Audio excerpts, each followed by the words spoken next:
Welcome back to our channel once again. This is Ningway Kim Kong Sai and you're watching TCN English News Edition. First, the headlines. EMP church greatly damaged in recent firing at Murray Town. Government to fence entire Indo-Myanmar border to enhance surveillance, says Union Home Minister Amit Shah. News in detail. In the recent firing that took place in Murray, the EMP church at B Mun Num Veng had been greatly damaged. The church leaders reported that several holes were created on the roof of the church and many bullet holes were also found on the walls of the church quarter. Not ending with that, many mortar bombs were also shot at the church, and the remains of many of the bombs that didn't explode were also discovered inside the church campus. Howboy Vaipe, a church elder, said that the villagers used to seek refuge inside the church when firing took place. The other times but by God's grace, we went to the other place this time, and that is how we survived. He further said that the church strongly condemns this type of behavior towards worship places. He further urged the concerned authorities to take up the necessary steps so as to avoid similar incidents in the future.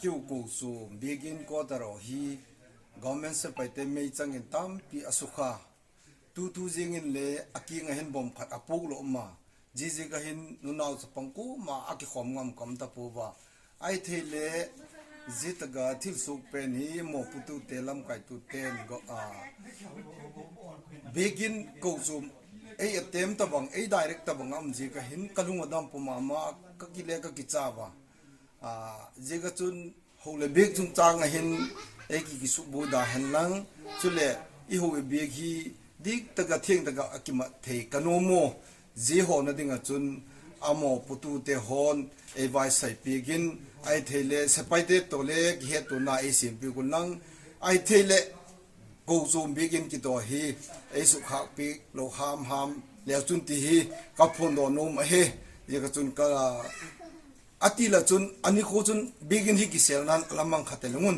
athi amang le mai thei ka hi aji chu window glass achung lam ho bang khu yade le ting sawang bang jing ai ta chule ko ter ho leng an thim pek sa bi panini pathum let dog jing en am ho hi ka yadule kati waza gal ki thu bang ati he thelo tu le bang ti he thelo je chun ai thila lung sit tagin amo putu te hon ko chum lam begin lam hi ei su khak pi da leon ti chu ka gen nop a hi e ka ki pa ge. Union Home Minister Amit Shah on Tuesday said the government has decided to construct a fence along the entire 1,643 km long Indo-Myanmar border to facilitate better surveillance. In his position on X, Amit Shah said that the Prime Minister Narendra Modi-led government is committed to building impenetrable borders. It has decided to construct a fence along the entire 1,643 kilometers long Indo-Myanmar border. To facilitate better surveillance, a patrol track along the border will also be paved, he said. Out of the total border length, a 10-kilometer stretch in Murray, Manipur has already been fenced. Furthermore, 2 pilot projects of fencing through a hybrid surveillance system, HSS, are under execution. They will fence a stretch of 1 kilometer each in Arunachal Pradesh and Manipur. Additionally, fence works covering approximately 20 kilometers in Manipur will have been approved, and the work will start soon, he added. As per the Indian Express, the center has decided to start the tendering for an advanced smart fencing system for the entire India-Myanmar border. Sources say, we are going to end the free movement regime, FMR, along the Indo-Myanmar border soon. We are going to put fencing along the entire border.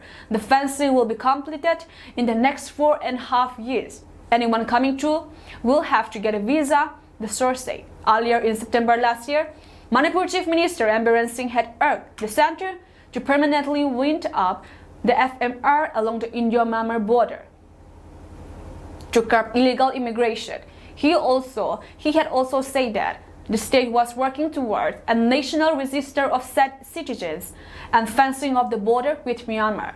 Manipur shares around 390 kilometers of porous border with Myanmar, of which only about 10 kilometers is fenced. The border between India and Myanmar runs for 1,643 kilometers in the 4 states of Mizoram, Manipur, Nagaland, and Arunachal Pradesh. The FMR is a mutually agreed arrangement between the 2 countries that allows tribes living along the border to travel up to 16 kilometers inside the other country without a visa. Under the FMR, every member of the Hill tribes, who is either a citizen of India or a citizen of Myanmar and who is resident of any area within 16 kilometers on either side of the border, can cross over on productions of a border pass with 1 year validity and can stay up to 2 weeks.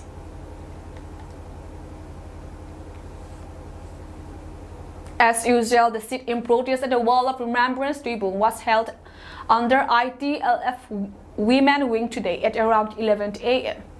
The sit-in protest is organized to show respect and love to Kuki Zone martyrs who are the victims of Meitei atrocities in Imphal and surrounding areas.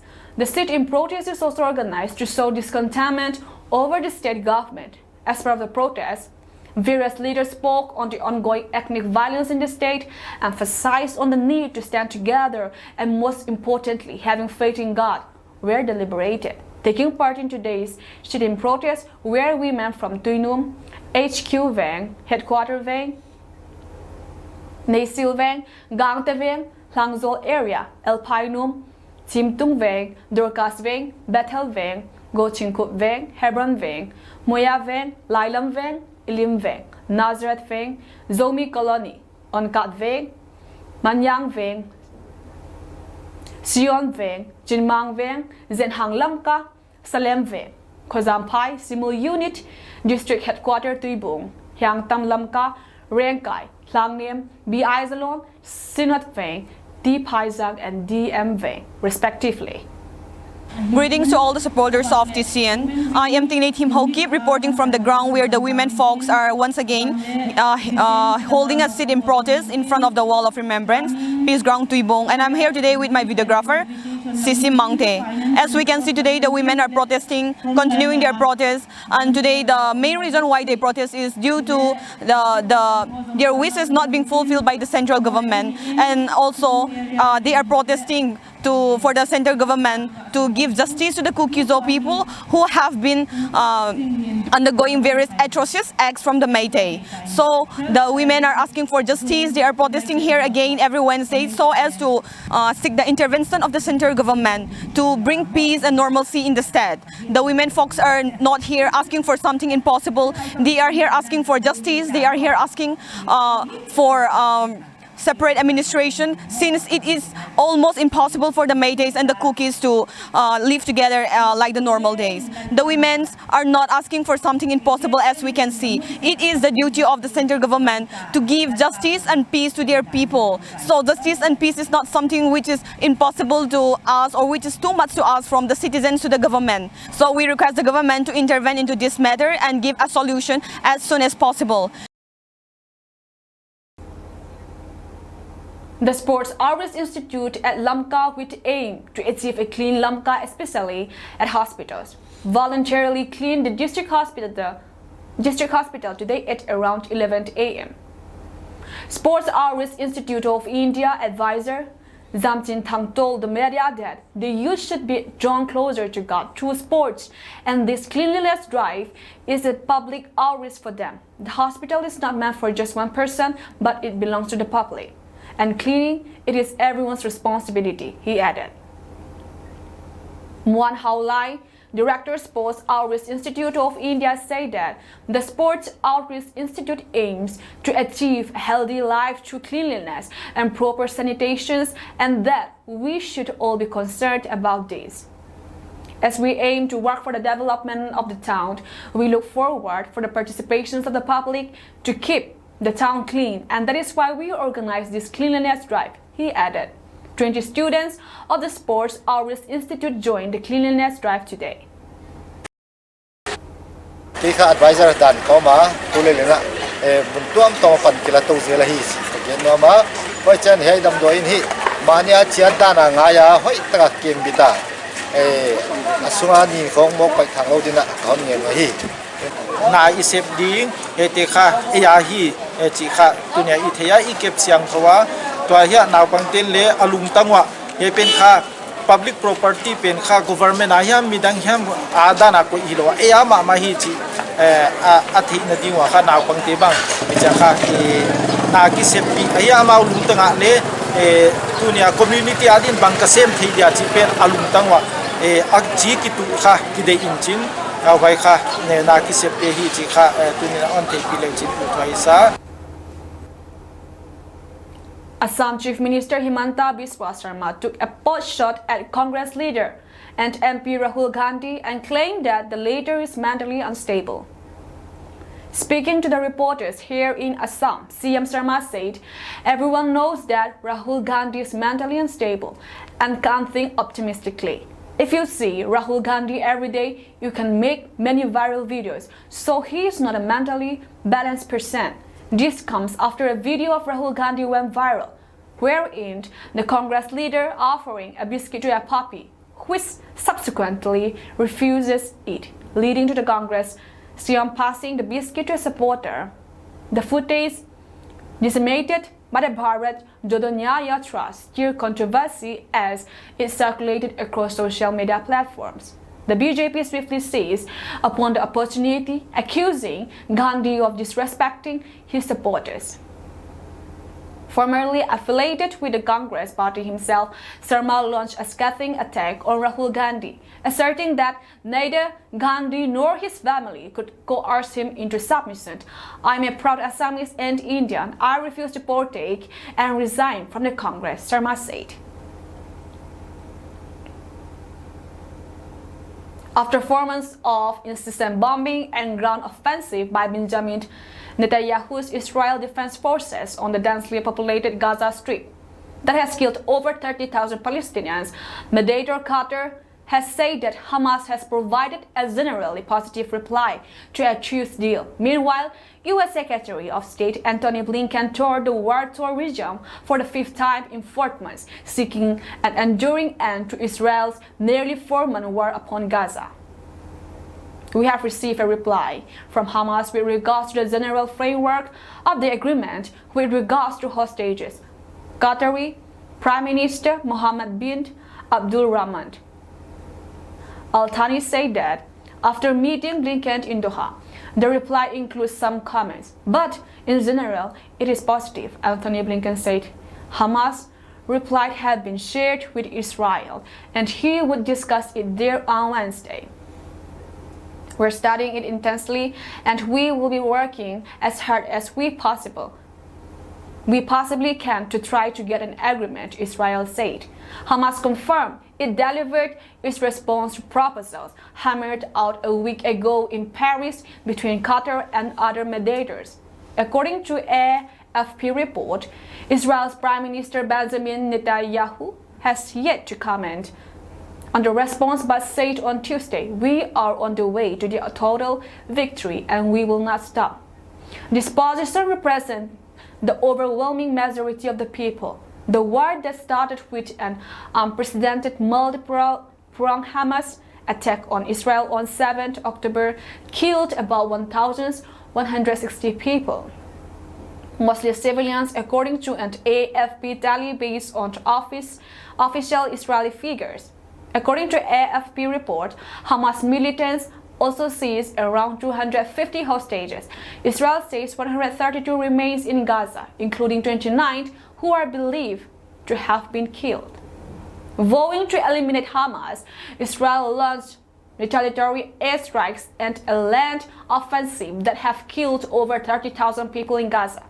The United Nations, rights groups and charities have deplored the catastrophic humanitarian situations in the Gaza Strip, Israel's campaign has devastated swaths of Gaza, destroyed all major hospitals, and displaced half of its populations of 2.4 million, while food, water, fuel, and medicines are in dire shortage. Heavy strikes and fighting continued on Tuesday, with Gaza's health ministry saying at least 107 people were killed in 24 hours, including 6 policemen securing an aid truck. As many as 17 organizations are currently named in the list of the Ministry of Home Affairs (MHA) as unlawful associations under the Unlawful Activities Prevention Act 1967. Union Minister of State for Home Nityanand Rai informed the Lok Sabha on Tuesday, February 6th.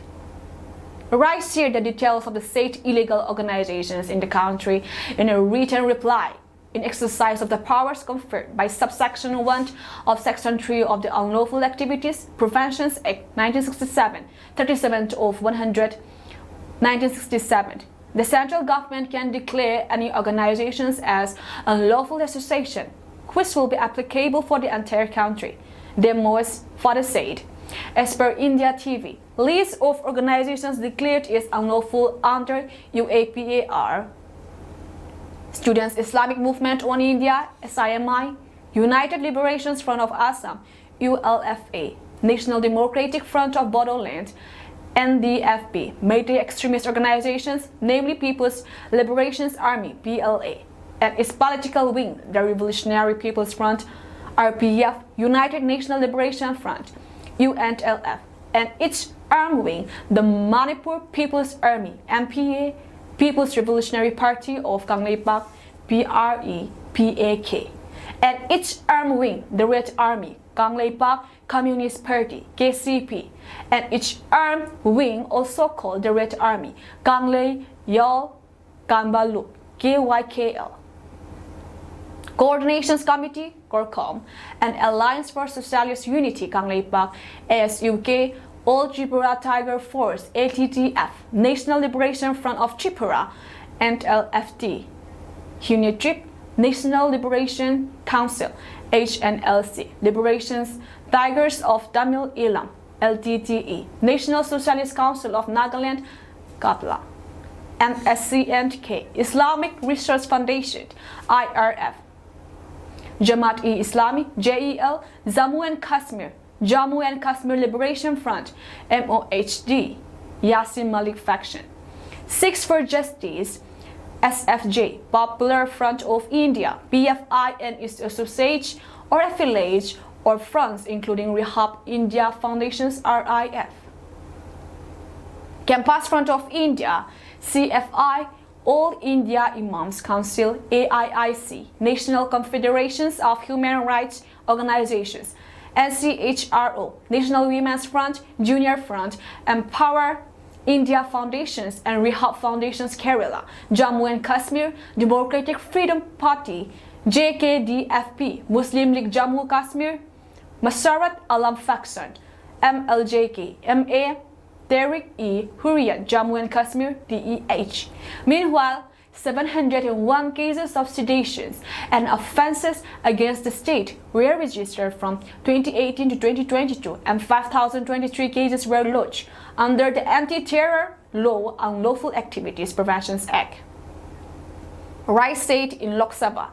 Rai, however, said the number of cases registered under the seditions and offenses against the state came down from 149 in 2021 to 68 in 2022. Similarly, in cases registered under the UAPA, the number has gone up from 814 in 2021 to 1,005 in 2023, he said in a written reply to a question.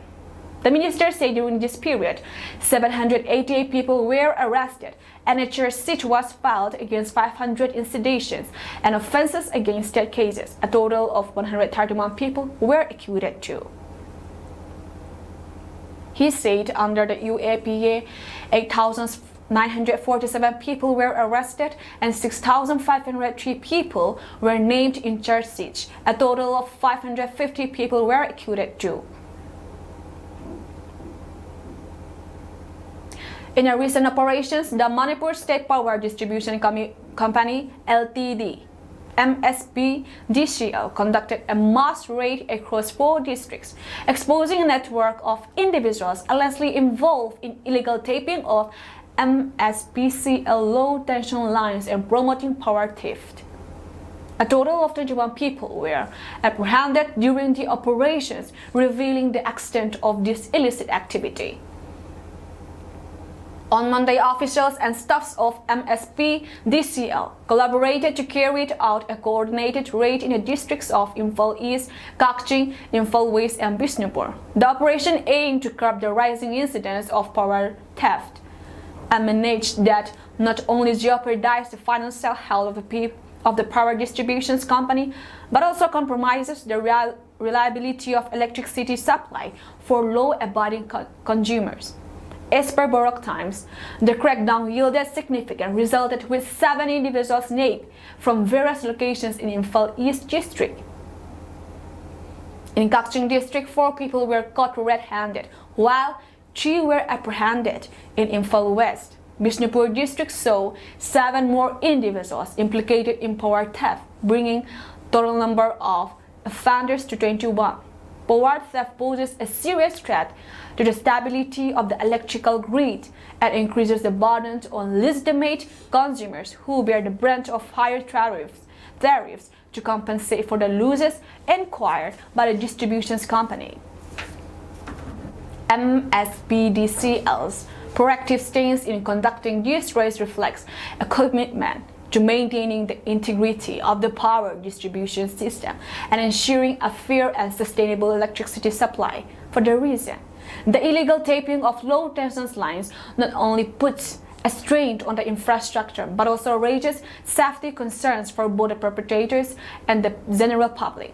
Such activities can lead to electrocutions, hazards, fires, and other safety risks, making it imperative for authorities to take swift action against those involved. MSP DCL has vowed to continue its effort to identify and apprehend individuals engaged in power theft. The company encourages the public to report any suspicious activities related to electricity theft, emphasizing the collective responsibility of citizens in preserving the sanctity of the power distribution network. As legal proceedings unfold against the 21 individuals caught in the recent raid, MSPDCL sends a strong message that power theft will not be tolerated, and those found guilty will face the consequences. This decisive action marks a step towards a more secure and sustainable energy future for Manipur, safeguarding the interests of honest consumers and the overall well-being of the community. That is all from us tonight, and we thank you for joining our program.